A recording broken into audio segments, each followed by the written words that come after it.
Hello प्यारे बच्चों, good morning. आज हम पढ़ाने वाले हैं आपको क्लास 12 चैप्टर नंबर 1 पुष्पीय पादपों में लैंगिक जनन। इस टॉपिक को हम बहुत ही सरल तरीके से इसको सॉल्व करेंगे। जैसे सबसे पहले आपको नाम जानना ज़रूरी है कि नाम में ही आपका आंसर छुपा है। सब कुछ नाम, पूरा चैप्टर नाम में है।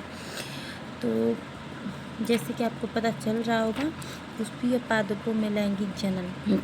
जैसे पुष्पीय पादप, जैसे आपको समझ में आ रहा होगा कि पुष्प यानी फूल और पादप जैसे पौधे, मतलब यहाँ पे फूलों की बात की जा रही है, पौधों की बात की जा रही है। अब आते हैं हम लैंगिक जनन क्या होता है।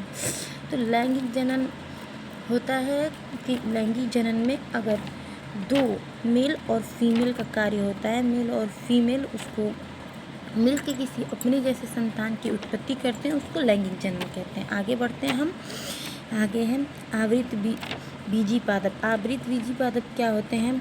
ऐसे पादप जो दोनों तरफ से ढके रहें, जो दो आवरण से ढके रहें, हम उसको आवृत बीजी पादप कहते हैं। जैसे कि हम यहाँ पे नोट्स बना चुके हैं ताकि आप लोग को प्रॉब्लम ना हो लिखने में और समझाएं तो थोड़ा टाइम जाता है, इसके लिए आपके टाइम को बचाने के लिए हम यहाँ पे ऐसे लिख चुके हैं।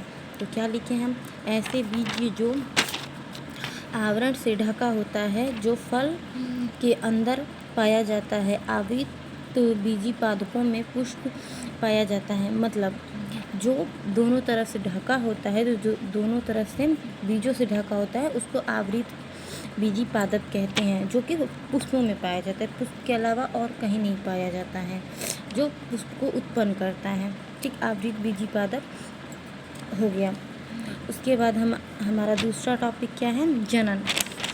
लैंगिक जनन और दो प्रकार के जनन होते हैं, लेकिन उसके पहले हमको जनन की जानने की आवश्यकता है कि जनन क्या होता है।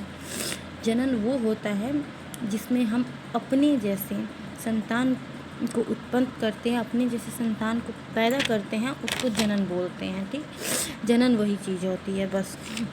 और ये कितने प्रकार के होते हैं? तो ये हमारे हो जाते हैं दो प्रकार के, लैंगिक जनन और अलैंगिक जनन। ठीक, तो सबसे पहले हम क्या समझें? लैंगिक जनन, अलैंगिक जनन दोनों समझेंगे। ठीक, जनन समझ गए। अब हम आ जाते हैं लैंगिक जनन क्या होते हैं। लैंगिक जनन जब दो लोग मिलकर एक संतान बनाते हैं तो उसको लैंगिक जनन कहते हैं। ठीक, लैंगिक जनन हो गया।